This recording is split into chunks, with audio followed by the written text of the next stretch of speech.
지난 시간 우리는 내적 치유가 필요한 사람들과 내적 치유의 원리에 대해서 배웠습니다. 우리가 어두운 곳에서 기이한 빛으로 갈 때에는 반드시 대적의 문을 지나야 하는데 그 문의 옆에는 꼭 마귀가 따라 붙습니다. 우리는 문을 열고 나가기 위해서 반드시 이 적을 처리해야 합니다. 마태복음을 통해 하나님은 우리가 이 적을 처리할 수 있는 3가지 단계를 말씀하십니다.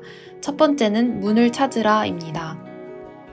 사사기 1장에서 9지파는 요단강을 건너 가나안으로 진군해 갑니다. 그 전쟁 중 8지파만이 전쟁에서 불완전한 승리를 합니다. 하지만 요셉 지파만이 완전한 승리를 거둡니다. 24절에 탐정이 그 성읍에서 한 사람이 나오는 것을 보고 그에게 이르되 이 성읍의 입구를 우리에게 가르치라. 그리하면 너를 선대하리라. 다른 지파는 아브네라 화살 쏘고 폭탄 쏘는데 이 요셉 지파는 딱 입구가 어딘지 스파이를 통해서 알아내고 입구에다가 집중 공격합니다. 그리고 승리해버려요. 이게 뭐예요? 아까 얘기한 음부의 문을 찾는 것입니다. 내가 대적의 문을 통과해서 견고한 그 기이한 삶으로 걸어갈 때 마귀가 붙들고 있는 그 고리, 마귀가 붙들고 있는 영적인 문, 이거를 파악하는 것이 첫 번째 작업이에요. 우리가 적을 처리할 수 있는 두 번째 단계는 풀고 처리하는 작업입니다. 여러분, 땅에서 풀어야 하늘이 풀리지 거꾸로 가네요. 하늘이 풀리면 땅에서 풀리는 게 절대 아니에요. 하늘 향해서 아무리 40일 금식하고 외쳐도 땅에서 내가 풀지 않으면 죽어도 안 되는 게 하늘나라 원칙입니다. 그러니까 2가지가 같이 있어야 돼요. 땅에 있는 문제를 먼저 해결하는 거예요. 마음에 있는 걸 먼저 해결하는 거예요. 그리고 귀신을 쫓아야 돼요. 3가지 풀죠. 회개로 풀어줘야 돼요. 부모님의 죄라든지 이런 걸 회개해줘야 돼요. 2번째, 용서해주고 그 다음에 내적 치유 이렇게 해줘야 돼요. 이 푸는 작업이 아주 중요합니다. 예수를 믿는 사람들에게도 귀신이 들어올 수 있습니다. 이때 귀신들은 몇몇 단계를 통해서 믿는 사람들에게 들어옵니다. 사울의 삶은 사람이 마귀가 어떻게 사람에게 들어오는지 보여주고 있습니다. 첫 번째 단계는 번뇌입니다. 사울이 하나님의 축복을 받는 왕이 되었을 때 마귀는 사울을 번뇌하게 만듭니다. 번뇌하기 시작하면 사람은 고민에 빠지고 설교를 들을 때 다른 생각을 하거나 밤을 설치게 됩니다. 2번째 단계는 야료입니다. 야료의 단계에서는 귀신의 생각이 머리에서 끝나지 않고 몸으로 표출해내기 시작합니다. 3번째는 범죄의 수준입니다. 사울은 마귀에 강하게 붙들려 창을 들어 다윗을 죽이려 했습니다. 3번째 단계에서 하나님께 회개하고 귀신을 털어내지 않으면 그 사람은 4번째 죽음의 단계까지 도달합니다. 한때 사울도 대단히 하나님의 은혜를 받았던 사람이고 사무엘이 예언을 하면서 기다렸던 위대한 왕이었어요. 그러나 이거 보세요. 어두움의 영을 처리하지 못하니 요거 못 넘어가고 그냥 죽어버려요. 성경에 보세요. 요 문을 못 넘어가고 죽은 사람 많이 나와요. 삼손 여기도 못 넘어가고 죽고 사울 여기 못 넘어가고 죽고. 왜 그래요? 요 마귀를 털어버리지 못해요. 요 마귀를 뽑아내지 못하기 때문에 그냥 눌려서 죽는 거죠. 하나님은 귀신에게 틈을 주지 말라고 하십니다. 귀신 들린 사람들에게는 7가지의 특징이 나타납니다. 그 특징은 분노, 염려, 불안, 불효, 죄의식, 열등감, 적대감입니다. 이 7가지는 귀신이 좋아하는 문입니다. 우리에게 이러한 틈이 있다면 귀신은 그 틈으로 쑥 들어오게 됩니다. 그러니 이 특징 중 하나가 있다면 우리는 바로 해결해야 합니다. 이런 특징은 경험을 통해 깨달을 수도 있고 상담을 통해서 깨달을 수도 있습니다. 자, 그 다음에 몇 가지 분별이 필요한 게 있습니다. 그리고 귀신 들린 경우나 정신병 걸린 경우가 비슷하게 사람이 멍청해집니다. 여러분, 사람이 딱 이상한 사람이 올 거예요. 그러면 둘 중에 하나입니다. 정신질환일 경우가 있고 귀신병인 경우가 있어요. 그거 딱 2질문만 하면 금방 알아내요. 첫 번째, 얘가 언제부터 이랬습니까? 이거 물어봐야 돼요. 정신질환은 어려서부터 좀 이상한 애들이 걸려요. 정신병은 서서히 진행돼요.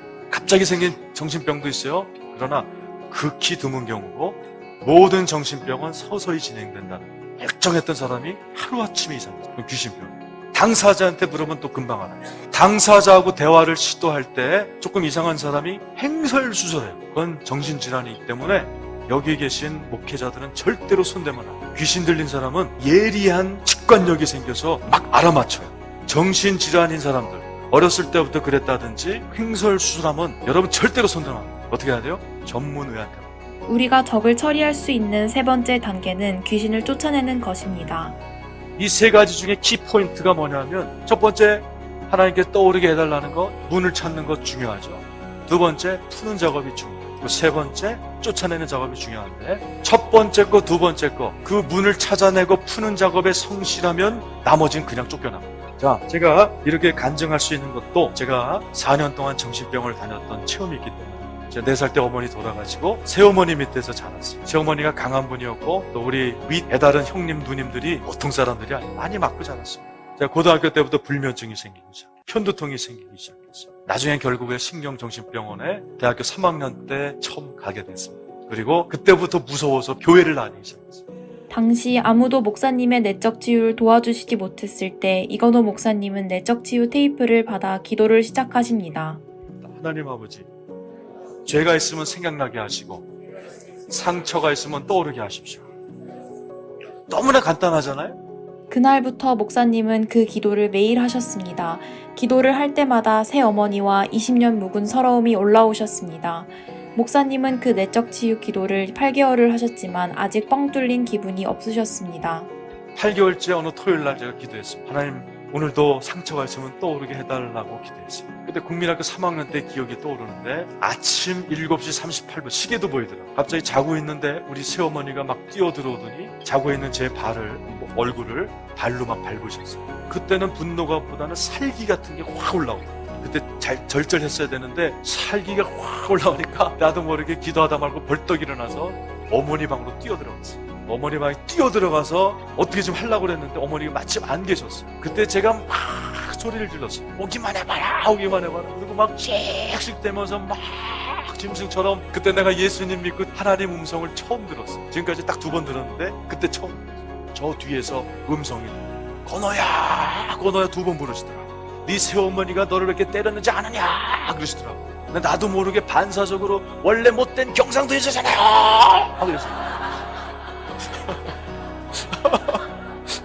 근데 저쪽에서 하나님이 아니다, 네 새어머니도 상처받아서 그렇다 그러시는 거예요. 그때 하나님께서는 목사님께 목사님의 새 어머니의 상처 많은 인생을 보여주셨습니다. 그때 내가 막 안돼 정신 차리고 미워해야지 막 근데 저쪽에서부터 물결이 와요. 불쌍하다 불쌍하다. 근데 그 마음이 확 들어오더라고요. 근데 이상한 일이에요.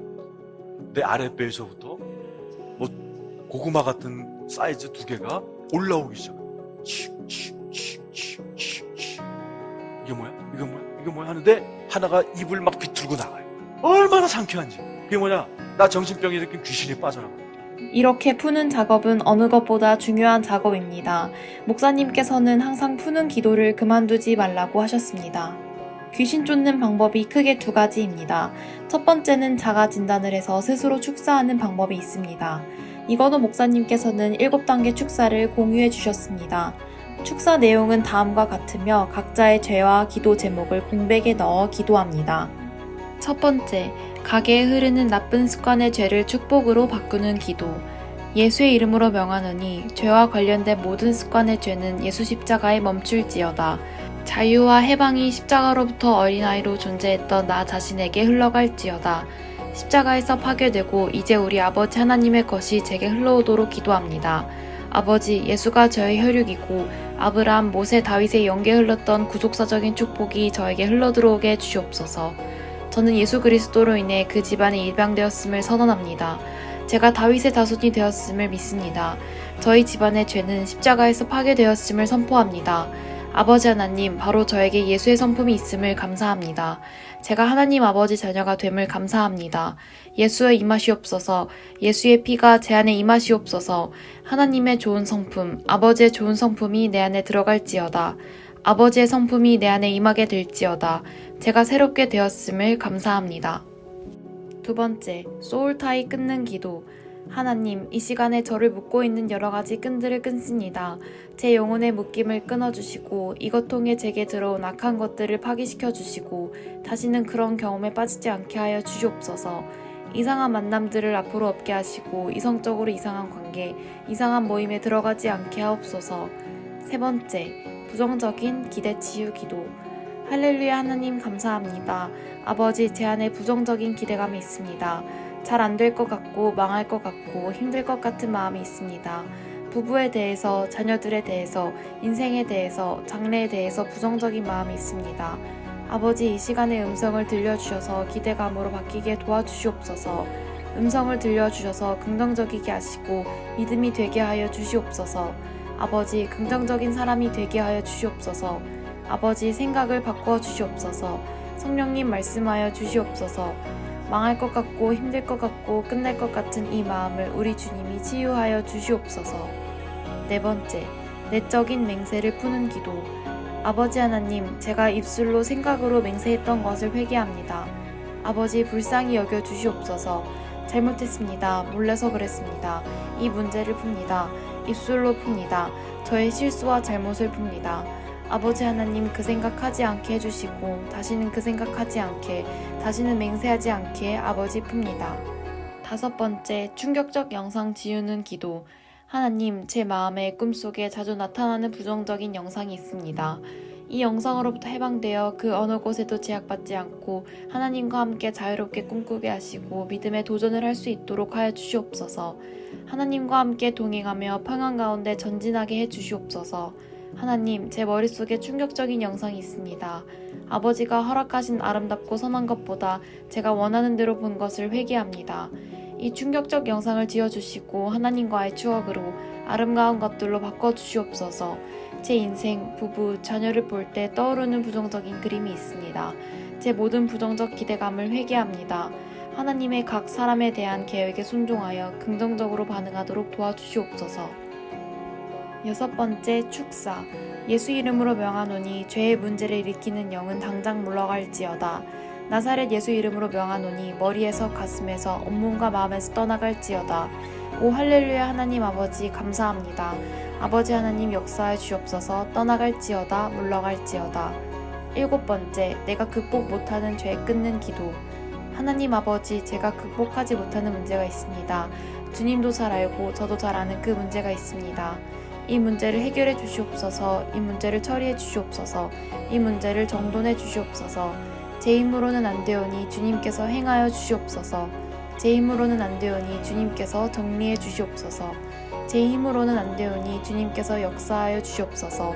할렐루야. 하나님 감사합니다.